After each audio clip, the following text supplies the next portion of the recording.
معزز سامعین، آج جس موضوع پر میں لب کشائی کرنے جا رہا ہوں وہ ہے راہ عبادت کی رکاوٹیں۔ اللہ تبارک و تعالیٰ کی بارگاہ میں دعا گو ہوں، اللہ تعالیٰ اس پر مجھے حق سچ بیان کرنے،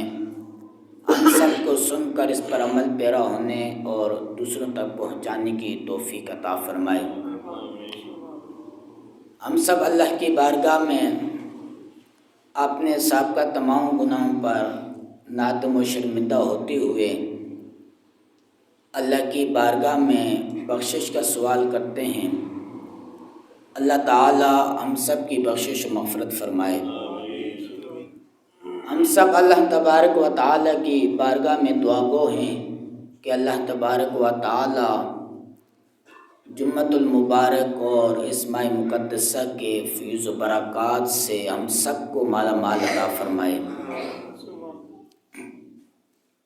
معزز سامعین، اللہ تبارک و تعالی اپنی لاریب کتاب قرآن مجید فرقان حمید میں ارشاد فرماتا ہے، رب السماوات والارض وما بینہما، کہ اللہ تبارک و تعالی کی ذات وہ ذات ہے، رب السماوات والارض، زمین و آسمان کا وہ رب ہے، وما بینہما، اور جو کچھ اس کے اندر ہے ان تمام چیزوں کا رب اللہ ہی ہے، رب السماوات والارض وما بینہما۔ اللہ تبارک و تعالی نے ابن آدم کو یہ بتلایا، یہ سمجھایا، یہ سکھایا، یہ تعلیم دی کہ ابن آدم،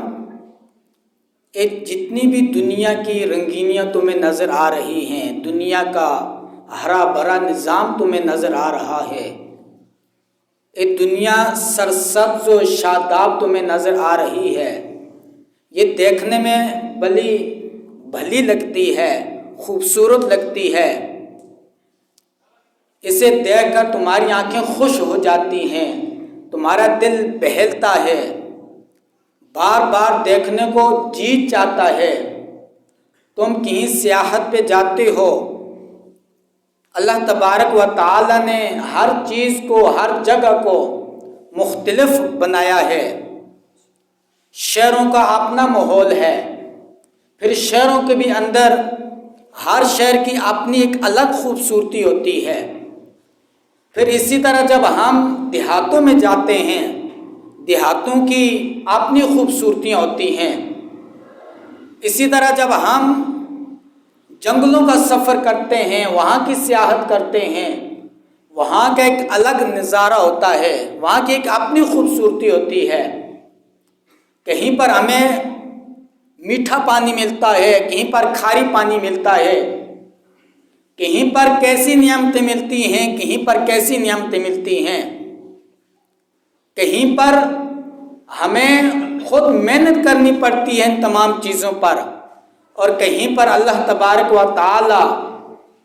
خود اپنی قدرت کاملہ سے ان چیزوں کو مہیا فرماتا ہے۔ جب ہم جنگلوں کا سفر کرتے ہیں، وہاں بے شمار ایسے پھل فروٹ ہمیں ملتے ہیں، بے شمار ایسی سبزیاں ملتی ہیں، بے شمار ایسے اناج ملتے ہیں، شاید شہروں کے اندر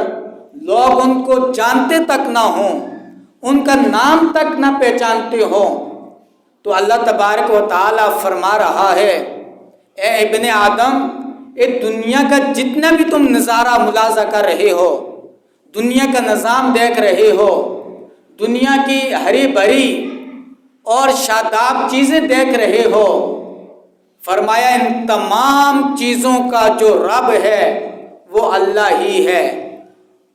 ان تمام چیزوں کا جو مالک ہے وہ تمہارا رب ہی ہے، کوئی اور نہیں ہے۔ اسی طرح فرمایا جو تمہیں آسمان نظر آ رہا ہے کہ اگر ہم ایک چھوٹا سا تنکا بھی ہوا میں کھڑا کرنا چاہیں تو بغیر آسرے کے، بغیر ذریعے اور سبب کے، بغیر کسی پلر کے ہم کھڑا نہیں کر سکتے کسی چیز کو بھی.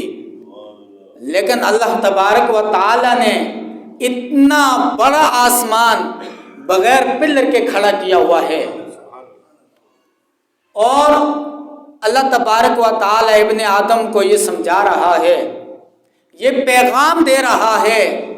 کہ ابن آدم، یہ جو تمہیں آسمان کا نظام نظر آ رہا ہے، اس کے اندر جو خوبصورتی تمہیں نظر آ رہی ہے،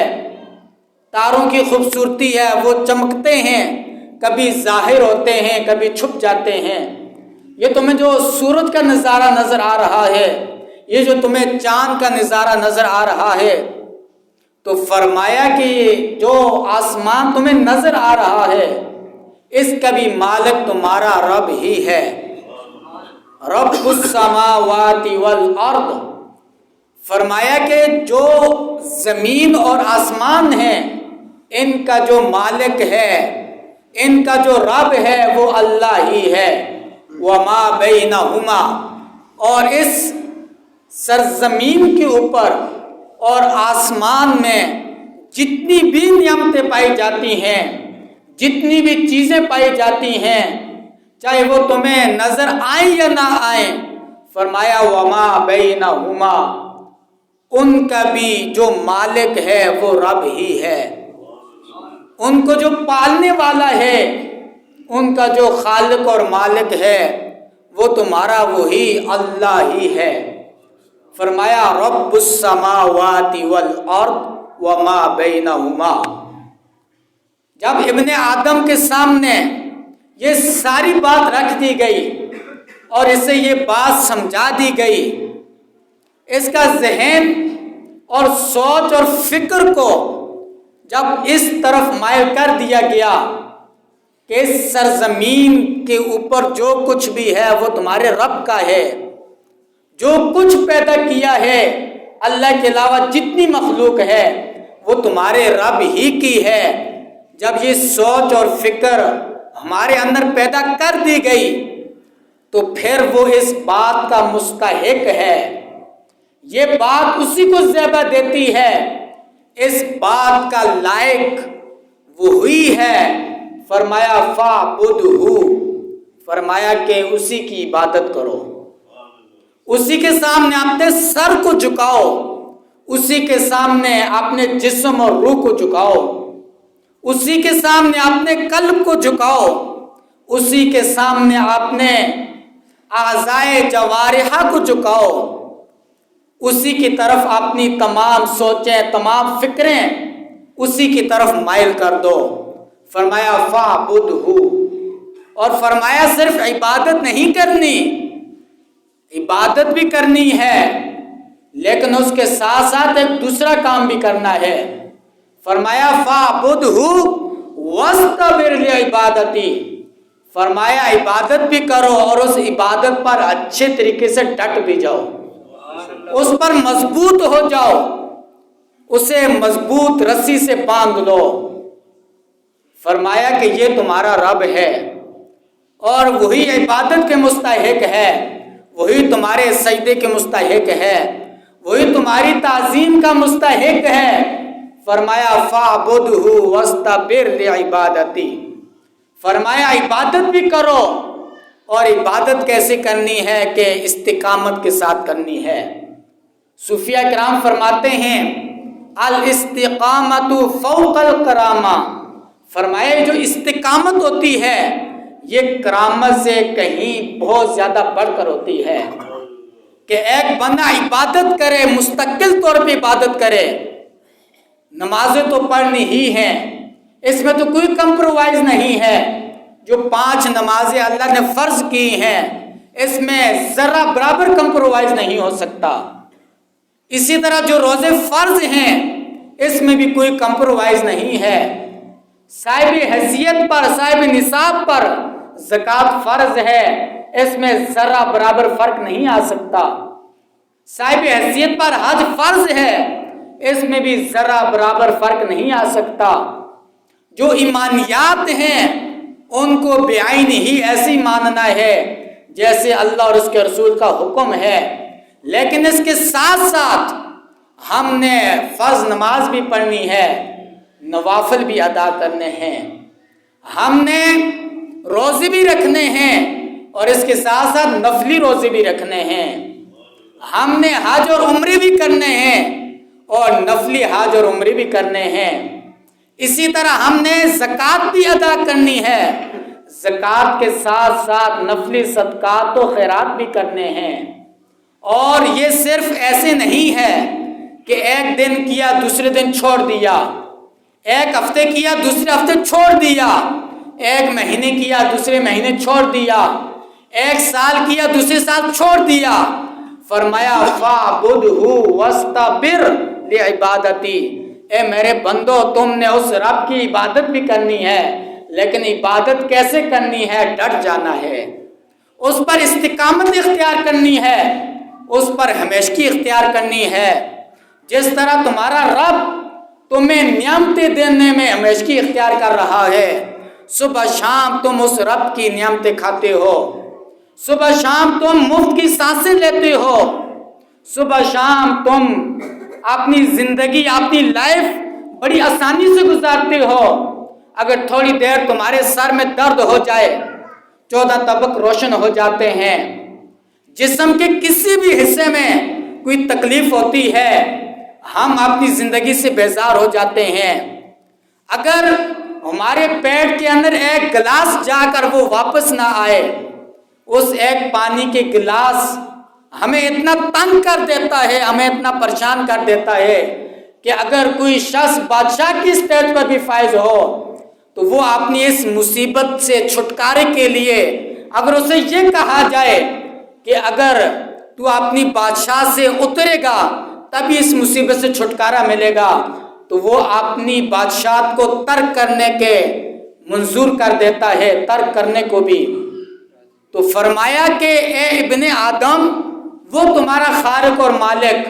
وہ تمہارا رب، وہ تمام نعمتیں تمہیں بغیر تمہاری محنت کے، بغیر تمہاری مشقت کے تمہیں صبح شام ہر وقت ہر منٹ ہر سیکنڈ تمہیں عطا فرما رہا ہے، تو پھر کیا وہ اس چیز کا مستحق نہیں ہے؟ کیا وہ اس بات کے لائق نہیں ہے کہ فَاعْبُدْهُ وَاسْتَبِرْ لِعِبَادَتِي، کہ اسی کی عبادت کی جائے اور عبادت بھی ایسی ہی کی جائے جیسے جس کا وہ مستحق ہے، اور استقامت کے ساتھ کی جائے، ہمیشہ کی جائے۔ اگر ہم سے کوئی گناہ ہو جاتا ہے، میرا رب کتنا کریم ہے کہ وہ ہمارے چہرے اس کی وجہ سے نہیں بگاڑتا۔ اگر ہم سے کوئی گناہ ہو جائے، میرا رب پردہ پوشی فرماتا ہے۔ اگر ہمارے سامنے کسی کی کوئی غلطی ظاہر ہو جاتی ہے، ہم اس کا پردہ فاش کر دیتے ہیں، ہمارے اندر صبر نہیں ہوتا۔ لیکن یہی مالک اور مخلوق میں فرق ہے، یہی خالق اور مخلوق میں فرق ہے کہ میرا رب ہماری ہزاروں برائیاں دیکھنے کے باوجود، جاننے کے باوجود، اس کی نافرمانی کرنے کے باوجود، وہ رب ہمیں بار بار اپنی زندگی کے اندر یہ موقع دے رہا ہے کہ شاید میرا بندہ میری بارگاہ میں آئے گا، میری چوکھٹ پر آئے گا، توبہ کرے گا۔ وہ بار بار ہمیں موقع عطا فرماتا ہے۔ تو وہ رب کتنا کریم ہے، کیا وہ اس بات کا مستحق نہیں ہے کہ ہم اس کی عبادت کریں اور استقامت کے ساتھ کریں؟ لیکن ہمارا حال یہ ہے کہ رمضان میں تو بڑی رونقیں لگی ہوئی ہیں مسجد میں، لیکن جیسی رمضان گزرتا ہے ہم مسجدوں کو بھول جاتے ہیں، ہم مسجدوں کو آباد کرنا بھول جاتے ہیں اور گھروں کی فکر میں لگے رہتے ہیں، اور نتیجہ یہ نکلتا ہے کہ پورے 11 مہینے ہم اپنے گھر کو آباد کرنے میں لگے رہتے ہیں، لیکن وہ کامیابی جو ہم اپنی آنکھوں سے دیکھنا چاہتے ہیں وہ ہمیں نصیب نہیں ہوتی، وہ سکون ہمیں میسر نہیں آتا، وہ قلبی چین ہمیں میسر نہیں آتا۔ اس کی وجہ یہی ہے کہ ہم اللہ کو صرف رمضان میں یاد کرتے ہیں، حالانکہ میرا رب ہمیں جو نعمتیں دیتا ہے وہ صرف رمضان المبارک میں نہیں دیتا، وہ پورا سال دیتا ہے، وہ پوری زندگی دیتا ہے، وہ ہر وقت دیتا ہے، تو کیا وہ اس بات کا مستحق نہیں ہے کہ پورا سال اس کے سامنے جھکا جائے، پورا سال اس کے گھر کو آباد کیا جائے اور اس کے گھر کو اس قابل سمجھا جائے؟ ہم نے اللہ کے گھر کو کیا اہمیت دی ہے؟ ہم نے اسے کیا سمجھا ہے؟ ہم نے اسے موسمی بنا دیا ہے۔ ایک موسم آتا ہے، ہم اسے بھر دیتے ہیں، اسے آباد کر دیتے ہیں، اور جب یہ موسم چلا جاتا ہے ہم اللہ کے سامنے سر نہیں جھکاتے، ہم اس کے گھر کو آباد نہیں کرتے۔ لیکن یہ بات قابل غور ہے، اگر ہم کامیاب ہونا چاہتے ہیں، اگر ہم اپنے گھروں کو آباد رکھنا چاہتے ہیں، اس کے لیے ضروری ہے ہم اللہ کے گھر کو آباد رکھیں، اللہ کے گھر کو ویران نہ کریں، ورنہ وہ وقت دور نہیں ہے کہ ہم بہت محنت کرنے کے باوجود اپنے گھروں کو آباد نہیں کر سکیں گے، اپنے قلب کو آباد نہیں کر سکیں گے، اپنے خاندان کو آباد نہیں کر سکیں گے، اور اپنی اولاد کو جو ہم ان سے نتیجہ دیکھنا چاہتے ہیں ہم ان کو آباد نہیں کر سکیں گے۔ تو وہ اس بات کا زیادہ مستحق ہے فَاعْبُدْهُ وَاسْتَبِرْ لِعِبَادَتِهِ کہ اسی کی عبادت بھی کی جائے اور استقامت کے ساتھ کی جائے۔ هَلْ تَعْلَمُ لَهُ سَمِيًّا، اللہ فرماتا ہے ابن آدم کیا تم نے اللہ کے نام جیسا کوئی اور نام بھی دیکھا ہے؟ بہت سارے لوگوں نے بت بنائے، شرک کیا، اور سینکڑوں کے حساب سے، لاکھوں کے حساب سے لوگوں نے بت بنائے، لیکن کسی کی یہ جرت نہیں ہوئی، کسی کے اندر یہ ہمت اور یہ تڑ پیدا نہیں ہوئی کہ وہ اس بت کا نام اللہ رکھے۔ اگر اللہ نام ہے وہ ہمارے مالک اور مولا کا ہے، وہ ہمارے خالق کا ہے۔ گویا ہمیں اللہ تعالیٰ یہ بھی سبق دے رہا ہے، اے ابن آدم تم صرف میرے نام پر غور کر لو، جس طرح تمہارا رب اس کی کوئی مثال نہیں ملتی، جس طرح تمہارا رب بے مثال ہے اسی طرح اس کا نام بھی بے مثال ہے۔ جس طرح تمہارے رب جیسا کوئی نہیں ہو سکتا پوری کائنات کے اندر، اسی طرح تمہارے رب کا جو نام ہے لفظ اللہ، اس جیسا بھی کوئی نہیں ہو سکتا۔ اور آج تک یہ لفظ کسی بت کے نام پہ نہیں ہوا، کسی وٹیرے نے یا کسی بڑے بہادر شخص نے بھی کسی کے اندر یہ ہمت نہیں ہوئی کہ وہ یہ نام اپنے بت کے اوپر چشمہ کرے۔ تو جس طرح میرا رب ہے اسی طرح اس کا نام بھی بے مثال ہے۔ تو فرمایا رب السماوات والارض وما بینہما فاعبدہ واستبر لعبادتہ هل تعلم له سمیہ۔ تو ہمیں اس بات پر غور و فکر کرنے کی ضرورت ہے کہ ہم جس طرح رمضان کے اندر اس گھر کو آباد کرتے ہیں، آج ہم نے اللہ سے یہ وعدہ کرنا ہے کہ ہم پورا سال 5 وقت کی نماز ضرور مسجد ہی میں ادا کریں گے اور جماعت کے ساتھ ادا کریں گے، بغیر مجبوری کے ہم اللہ کے گھر کو ویران کبھی نہیں کریں گے۔ پھر دیکھنا اللہ کی جو رحمتیں اترتی ہیں، اللہ کی جو برکتیں اتری ہیں، اور اللہ جو آپ کو مقام و مرتبہ عطا فرمائے گا وہ آپ اپنی آنکھوں سے دیکھیں گے۔ اور یہی وہ حقیقی عزت ہے کہ بندہ ہر وقت اپنے رب کو یاد کرے، چاہے خوشی ہو یا غمی ہو، ہر وقت ہم اپنے دین کو یاد رکھیں۔ اور اس بات کی بھی ضرورت ہے کہ ہم اپنے گھروں کے اندر دین کو داخل کریں، ہم اپنے بیوی بچوں کو دین سکھائیں۔ ہم اپنے بچوں کو اگر آج دین نہیں سکھائیں گے تو کچھ بعید نہیں ہے کہ ہمارے بچے ہمارے جانے کے بعد ہمارے لیے ایصال ثواب کا جاریہ نہ بنے، بلکہ وہ گناہ جاریہ کا سبب بنے۔ اور جب ہم اپنی اولاد کی تربیت خود نہیں کریں گے تو پھر اللہ تبارک و تعالیٰ ویسے ہی معاملہ ہمارے ساتھ فرمائے گا جس طرح بندہ اس دنیا کے اندر